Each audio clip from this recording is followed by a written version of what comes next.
আসসালামু আলাইকুম, welcome back to my channel food recipe by Sharmili. আজকে আমি রান্না করব নারকেলের নাড়ু। তো কিভাবে এটি বানানো হয় তা আমি আপনাদেরকে এই ফুল ভিডিওতে দেখিয়ে দেব। এর জন্য আমি একটি মাটির হাঁড়িতে মাঝারি সাইজের একটি নারকেল কুড়িয়ে নিয়েছি। আর আপনারা একটি বিষয় খেয়াল রাখবেন, যাতে নারকেলের লাল অংশটি উঠে না আসে। অবশ্যই সাদা থাকতে হবে, কারণ লাল অংশটি থাকলে এটি দেখতে সুন্দর লাগবে না। তো আপনারা চেষ্টা করবেন যাতে সাদা অংশ নেওয়া যায়। আমি এখানে একটি বাটিতে 250 গ্রামের মতো চিনি নিয়েছি। এবার এই চিনিটি দিয়ে আমি নারকেলের সাথে একটি মিশ্রণ তৈরি করে নেব। আমি একটি চামচের সাহায্যে খুব ভালোভাবে মিশ্রণটি তৈরি করে নিচ্ছি।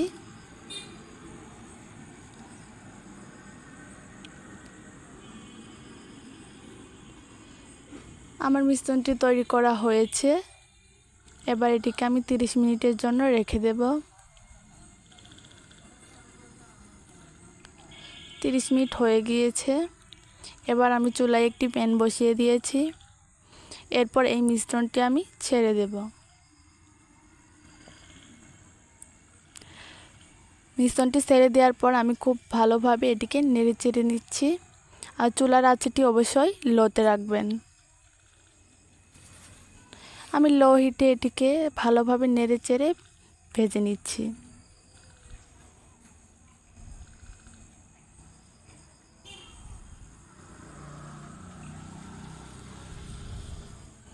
আমার নারকেলের মিশ্রণটি শেষ হয়ে গিয়েছে ভাজা। এবার এটিকে একটি প্লেটে তুলে নিলাম। এখন একটি হাতের সাহায্যে আমি নাড়ুটি বানিয়ে নিচ্ছি। আমার সবগুলো নাড়ু বানিয়ে নিয়ে শেষ হয়েছে। আর আপনারা দেখতেই পাচ্ছেন কতটা সুন্দর দেখতে হয়েছে। খেতেও কিন্তু অনেক মজার হয়েছিল। আর ভিডিওটি ভালো লাগলে অবশ্যই লাইক, কমেন্ট, শেয়ার, সাবস্ক্রাইব করতে ভুলবেন না।